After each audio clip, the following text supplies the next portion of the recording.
Snow had a way of quieting the world until even memory seemed to speak in whispers. I remember that evening the way a man remembers a scar, without needing to look. The sky hung low and pale, the kind of white that felt less like light and more like waiting. My horse moved slow beneath me, hooves breaking the crusted trail with a patience learned from hard winters.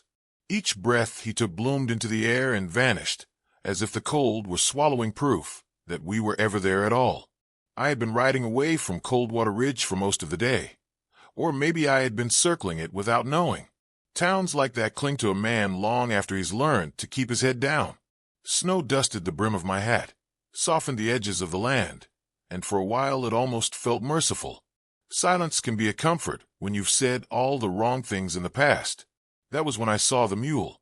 It stood stubborn and small against the white, ribs showing through its hide, reins looped clumsily around a fence post that had long since given up pretending it could hold anything upright.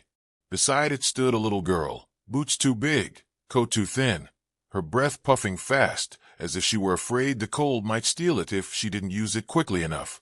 She looked up at me without fear. Children can do that when the world hasn't taught them better yet. "Mister," she said, her voice thin but steady, "is Santa late because he can't find our ranch?" The question settled heavier than the snow. I slowed my horse and didn't answer right away. Not because I didn't have words, but because none of them felt honest enough.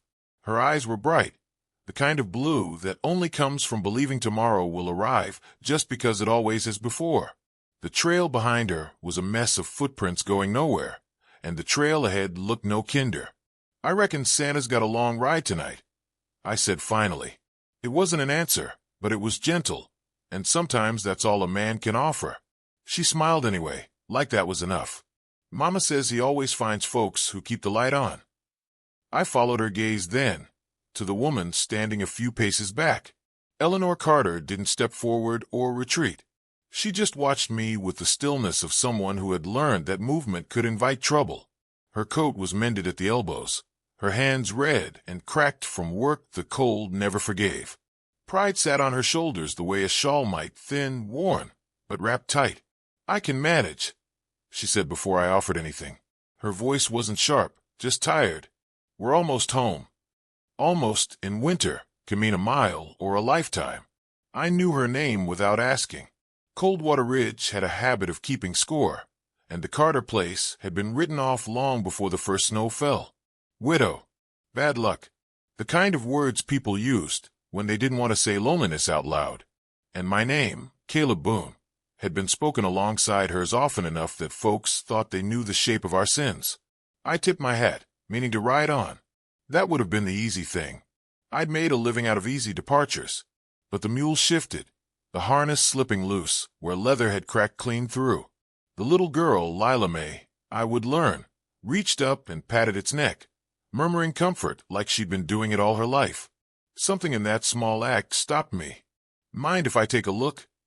I asked, already swinging down before pride could answer for her. Eleanor hesitated, then nodded once. Acceptance, not permission. My fingers burned as soon as I touched the leather. Cold as teeth if you let it. I worked slow, threading a strip of spare rein through the brake, pulling tight, nodding it the way my father taught me back when hands were warmer and futures felt wider. Lila Mae watched like I was performing a trick just for her. "You live on the ridge?" she asked. "Used to," I said. Past tense as a shield. "Mama says the town don't like us much," she added, casual as snowfall. "But that's okay. We like each other." Eleanor stiffened, a flash of something like shame crossing her face before she smoothed it away.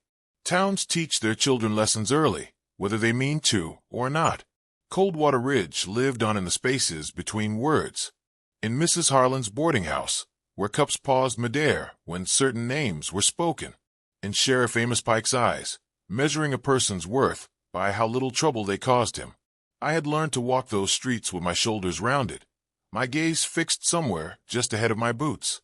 Eleanor had learned to stop walking them altogether. When I finished, I stood and stepped back. "That should hold till you get home." She studied the knot, then me. "Thank you," she said, quiet but sincere, like the word itself cost her something. Snow thickened, the sky turning the color of old pewter. Night comes early in winter, slipping in before you've decided whether you're ready for it. I mounted up again, meaning to leave them to their road. Lila May frowned. "Aren't you cold, mister?" "Been colder," I said. She reached into her pocket and pulled out half a peppermint, its edges worn smooth. She held it out solemnly. "For the ride." I took it. Some gifts are too important to refuse. The sweetness cut sharp against the winter air, a reminder of things meant to be shared. We started on together then, not by agreement, but by gravity. I walked my horse alongside the mule, matching its stubborn pace. Eleanor said nothing, but she didn't tell me to go. Snow creaked beneath our steps, the sound oddly comforting. Lila May began to hum, a tune missing more notes than it found, but it carried warmth all the same. The ranch came into view as the light thinned, a low house hunched against the land, fences leaning like tired men, smoke barely lifting from the chimney. It wasn't much, but it was standing, and in winter that counted for something. I stopped at the gate. This was as far as I was meant to go. Eleanor turned, her face unreadable in the half-light. "You don't have to," she began. "I know," I said. "Knowing goes a long way." Lila May waved, peppermint bright on her breath. "Tell Santa we're here," she called. I watched them go, the door opening to swallow what little warmth the house could offer. The snow kept falling, steady and patient. I stood there longer than necessary, feeling the old pull to disappear, to let the trail erase me. Instead, I found myself listening to the quiet, and for the first time in a long while, it didn't feel like judgment. It felt like waiting. Winter settled in like a promise no one had quite believed. The next morning the ridge wore a deeper white, the fences half lost to it, the road erased down to memory. I told myself I was only passing by when I turned my horse toward the Carter place again, but lies don't hold long in cold air. They freeze and crack, same as everything else. Eleanor was splitting kindling when I arrived, her movements measured, conserving strength the way some folks conserve hope. She glanced up, surprise flickering before she hit it. Lila May came running, boots thudding, cheeks red with a joy that hadn't yet learned to ration itself. "You came back," she said, like it was the most natural thing in the world. "I was headed this way," I answered, which was close enough to truth to let it stand. I took the axe from Eleanor without asking. She didn't argue. That felt like trust, or at least the beginning of it. The work warmed my blood, gave my hands something honest to do. We spoke little. Words would have cluttered what was quietly forming between us. Instead, I fixed a fence rail, tightened a hinge, set a loose stone beneath the back step. Small things. Necessary things. The kind of help that doesn't demand gratitude. That evening, she left a plate on the table by the door. Beans, a heel of bread. No invitation, no dismissal. I ate standing up, hat in my hands, and felt more welcome than I had in years. Coldwater Ridge didn't forget so easily. 2 days later, Sheriff Pike rode out, his coat buttoned tight, his eyes already measuring what he might take back to town. He spoke of ledgers and deadlines, of land that had outlived its usefulness. Eleanor listened with her chin high, her hands still. When he left, the quiet he carried with him was heavier than the snow. Lila May asked later if the ranch was being punished. Eleanor's breath caught, just once. That night, I didn't sleep. Shame has a way of waking old ghosts. I saw myself riding out years ago, choosing distance over decency. I had learned how to leave, but not how to stay. Morning found me in town, my horse's reins passed into another man's hands. I didn't look back when the silver changed pockets. Some debts are paid without witnesses. Christmas Eve came wrapped in a storm. Snow fell sideways, thick and relentless, swallowing sound. By dusk, the ridge was cut off from the world.